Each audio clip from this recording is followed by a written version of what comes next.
قال رسول الله صلى الله عليه وسلم أيها الناس إياكم وشرك السرائر। নবীজি বলেন, হে মানুষ, তোমরা গোপন শিরিক থেকে বাঁচো। قالوا وما شرك السرائر يا رسول الله। সাহাবীগণ প্রশ্ন করলেন, গোপন শিরিক কাকে বলে হুজুর, আপনার কাছে জানতে চাই। নবীজি বললেন, ইয়াকুমুর রাজুলু ফায়ুসাল্লি ফায়ুযায়্যিনু সালাতাহু জাহিদান লিমা ইয়ারা মিন নাযরিন নাসি ইলাইহি। মানুষ নামাজে দাঁড়ায়, তার নামাজটা সুন্দর করে মানুষের দৃষ্টি আকর্ষণ করার জন্য। মানুষ যেন তার নামাজ দেখে বলে, বাহ বাহ, কত সুন্দর নামাজ। এই কারণে মানুষ তার নামাজ সুন্দর করে। নবীজি বলেন, কেউ যদি মানুষকে দেখানোর জন্য তার নামাজ সুন্দর করে, ফাযালিকা শিরকুস সারাইর, এটাই হলো গোপন শিরিক। বলি নাউযুবিল্লাহ। মানুষকে দেখানোর জন্য ইবাদত করা, সুন্দর করা, এটা গোপন শিরিক। সাহাবী প্রশ্ন করলেন, ইয়া রাসূলুল্লাহ, কেউ যদি আল্লাহকে খুশি করার জন্য ইবাদত সুন্দর করে, মানুষ যদি তার এই ইবাদতের প্রশংসা করে, হুজুর আপনার কাছে জানতে চাই। নবীজি বলেন, কেউ যদি আল্লাহকে খুশি করার জন্য ইবাদত করে, মানুষ যদি তার ইবাদতের প্রশংসা করে, তিলকা আজিলু বুশরাল মুমিন, এটা হলো মুমিনের জন্য আল্লাহর পক্ষ থেকে দুনিয়াতে নগদ সুসংবাদ। ইবাদত করছেন কার? আল্লাহ। তো আপনি সুন্দরভাবে ইবাদত করছেন আল্লাহর, মানুষ প্রশংসা করছে। তো ইবাদত যদি আল্লাহর করেন, মানুষ যদি প্রশংসা করে, এটা মুমিনের জন্য দুনিয়াতে নগদ সুসংবাদ। দুনিয়াতে মুমিনের জন্য এটা নগদ সুসংবাদ।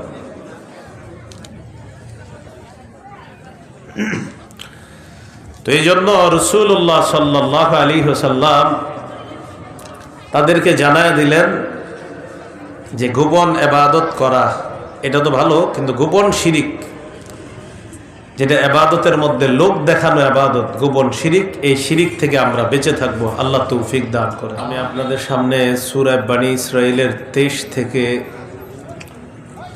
25 নম্বর আয়াতে কারিমা পর্যন্ত তেলাওয়াত করলাম। মূলত আল্লাহ তাআলা এই আয়াতগুলোর মধ্যে গুরুত্বপূর্ণ দুটি বিষয় আলোচনা করেছেন। একটা হলো আল্লাহর হক, আর একটা হলো বান্দার হক।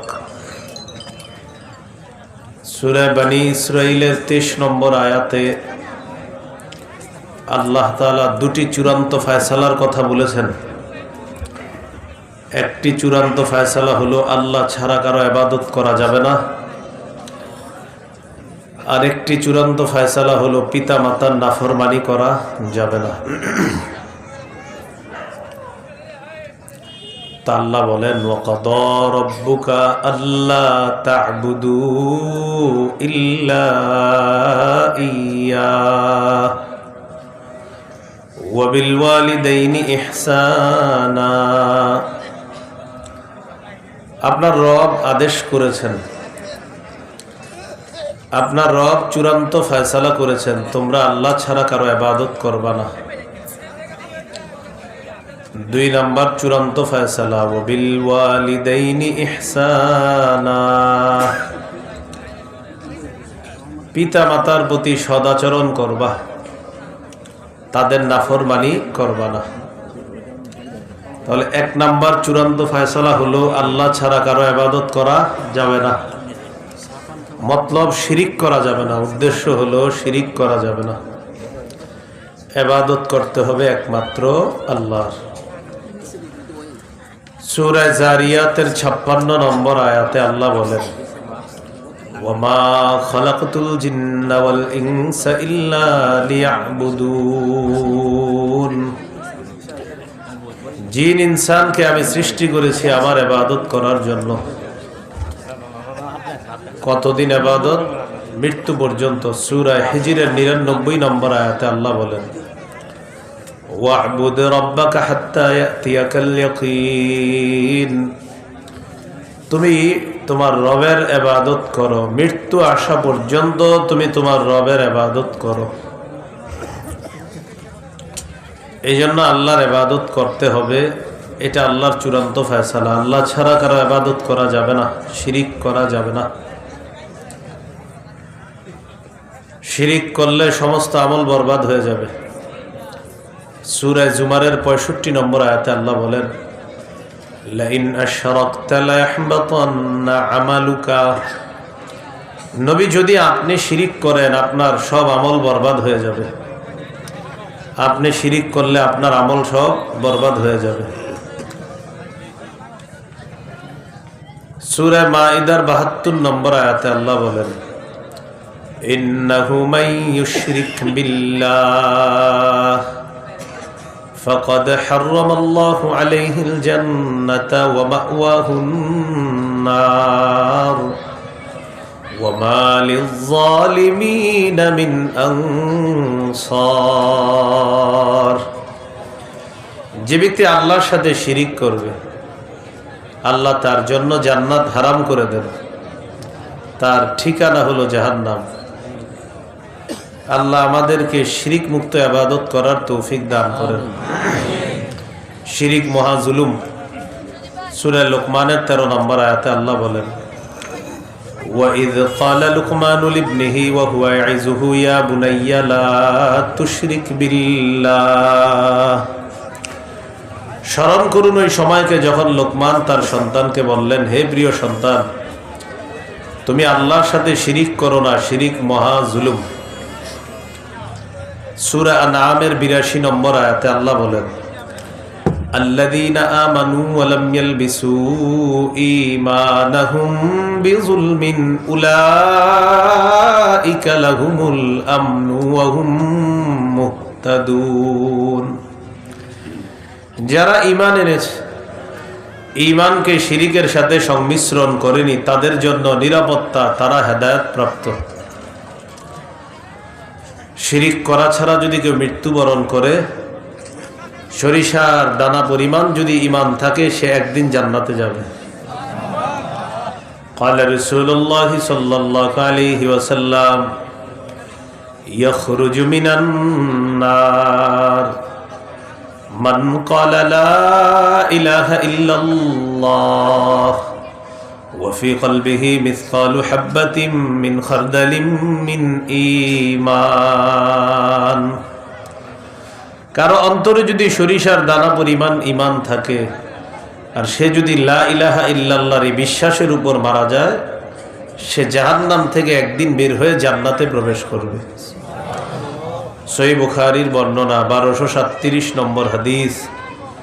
জিবরিল আমিন রাসূলুল্লাহ সাল্লাল্লাহু আলাইহি সাল্লামের কাছে আসলেন। আসার পর বললেন, বাশশির উম্মাতাকা আন্নাহু মান মাতা মিন উম্মাতিক লা ইউশরিকু বিল্লাহি শাইআ দাখালাল জান্নাহ। নবী, আপনি আপনার উম্মতকে সুসংবাদ জানায়া দেন, আপনার উম্মতের কেউ যদি শিরিক না করে মারা যায়, সে একদিন জান্নাতে প্রবেশ করবে। এই জন্য শিরিক ছাড়া ইবাদত করতে হবে, তাহলে আল্লাহকে দেখার আশা করা যায়। আল্লাহকে দেখতে চাই কারা কারা? ইনশাআল্লাহ সবাই চাই। আল্লাহকে দেখার জন্য মৌলিক 2টা শর্ত আল্লাহ দিয়েছেন। সূরা কাহফের 110 নম্বর আয়াতে আল্লাহ বলেন, ফামান কানা ইয়ারজু লিকা রাব্বিহি ফালইআমাল আমালান সালিহা ওয়া লা ইউশরিক বিইবাদাতি রাব্বিহি আহাদা। যে ব্যক্তি তার রবের সাথে সাক্ষাৎ কামনা করে, সে যেন নেক কাজ করে এবং ইবাদতে কাউকে অংশীদার না বানায়। ইবাদতে কাউকে অংশীদার না বানায়। যে কোনো বস্তুর 3টা অংশ থাকা দরকার। একটা হলো দেহ, আরেকটা হলো আত্মা, আরেকটা হলো ফলাফল। আমল করি আমরা, এই আমল এটা একটা দেহের মতো। এই আমল নামক দেহের আত্মা হলো বিশুদ্ধ নিয়ত, ইখলাস। এটার ফলাফল হলো ইখলাসওয়ালা আমলটা ওজনের পাল্লায় ভারী হয়ে যাবে। এই জন্য ইমাম বুখারী রহমতুল্লাহ আলাইহি তার কিতাবের শুরু হাদিস আনছেন, ক্বালা রাসূলুল্লাহ সাল্লাল্লাহু আলাইহি ওয়াসাল্লাম ইন্নামাল আ'মালু বিন্নিয়াত। রাসূলুল্লাহ সাল্লাল্লাহু আলাইহি সাল্লাম বলেন, আমলের প্রতিদান বিশুদ্ধ নিয়তের সাথে। এই হাদিসের মধ্যে 2টি কথা আছে। একটা হলো আমল আর একটা বিশুদ্ধ নিয়ত। তাহলে আমল হলো দেহ, এই আমল নামক দেহের আত্মা হলো বিশুদ্ধ নিয়ত। তো প্রথম হাদিসের মধ্যে আমল নামক দেহের কথা আছে, আর আমল নামক দেহের আত্মা বিশুদ্ধ নিয়তের কথা আছে। ইমাম বুখারী তার শেষ হাদিসের মধ্যে আছে সাকিলাতানি ফিল মিজান, আমল যদি কম হয়, এটা যদি হালকাও হয়, এটা যদি উচ্চারণে সহজ হয়, যদি ইখলাস ওয়ালা হয়, তাহলে এই ইখলাস ওয়ালা আমল ওজনের পাল্লায় ভারী হয়ে যাবে। এজন্য বুখারীর প্রথম হাদিস আমল এবং ইখলাস, শেষ হাদিস ওজনের পাল্লায় ভারী হওয়া। তাহলে প্রথম হাদিস হলো আমল সম্পর্কে, আমলের আত্মা সম্পর্কে, শেষ হাদিস হলো আমলের ফলাফল সম্পর্কে। সুবহানাল্লাহ। তাহলে কি শিখলাম? আল্লাহকে যারা সাক্ষাৎ করতে চায়, আল্লাহর সাথে যারা দেখা করতে চাই, নেক আমল করা, আর হলো আপনার ইবাদতের মধ্যে কাউকে শরীক না করা। আল্লাহ কথাগুলা মনে রাখার তৌফিক দান করেন।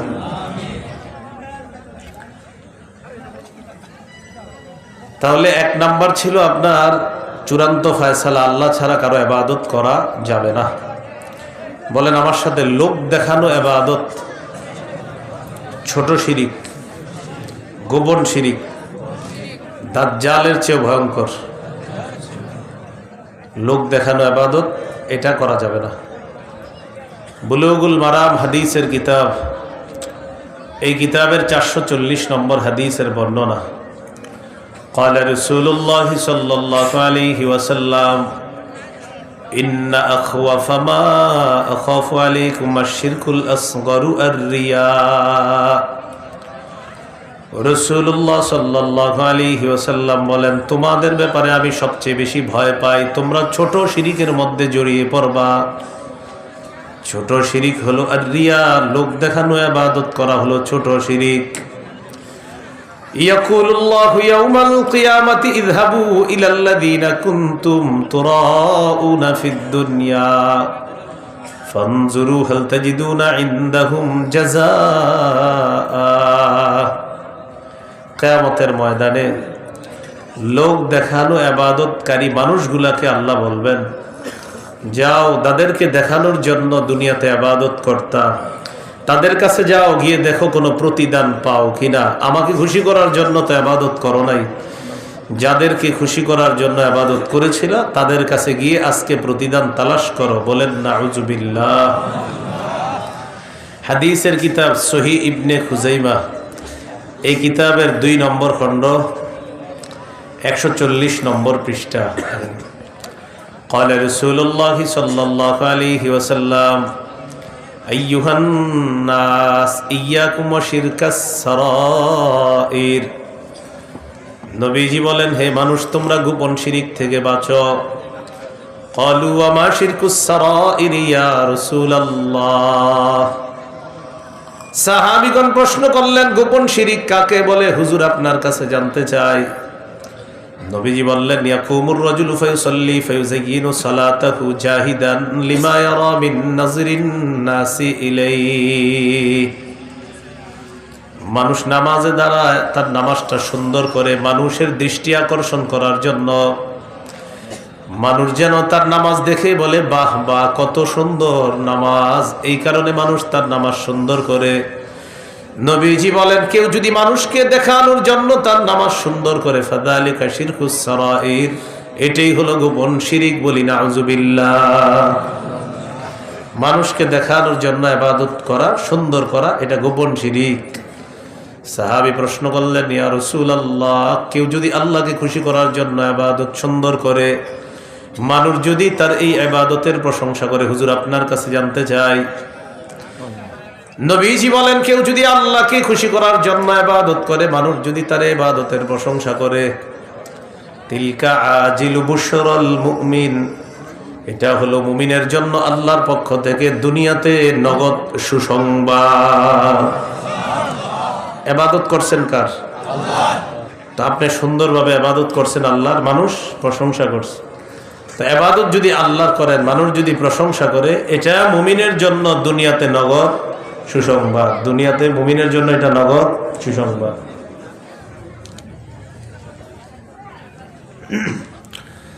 তো এই জন্য রাসূলুল্লাহ সাল্লাল্লাহু আলাইহি ওয়াসাল্লাম তাদেরকে জানায় দিলেন যে গোপন ইবাদত করা এটা তো ভালো, কিন্তু গোপন শিরিক, যেটা ইবাদতের মধ্যে লোক দেখানো ইবাদত, গোপন শিরিক, এই শিরিক থেকে আমরা বেঁচে থাকবো। আল্লাহ তৌফিক দান করেন। এবার আমার সাথে একটু বলেন লোক দেখানো ইবাদত দাজ্জালের চেয়ে ভয়ঙ্কর। লোক দেখানো ইবাদত কার চেয়ে ভয়ঙ্কর? হাদিসের একটা কিতাব আছে, নাম সহিহুত তারগীব। এই কিতাবের 30 নম্বর হাদিস, এই হাদিসের মধ্যে আছে قال رسول الله صلى الله عليه وسلم ألا أخبركم بما هو أخوف عليكم عندي من المسيح الدجال الشرك الخفي। নবীজি বলেন, আমি কি তোমাদেরকে দাজ্জালের চেয়ে যে বিষয়টা বেশি ভয় পাই এই বিষয় সম্পর্কে বলবো না? সাহাবীরা দাজ্জাল সম্পর্কে আলোচনা করতেছে, নবী তাদেরকে বললেন, আমি কি দাজ্জালের চেয়ে ভয়ঙ্কর বিষয় তোমাদেরকে বলবো না? নবীজি বললেন, শিরকুল খফিয়্যু, গোপন শিরিক করা, তোমাদের ব্যাপারে আমার বেশি ভয় হয়।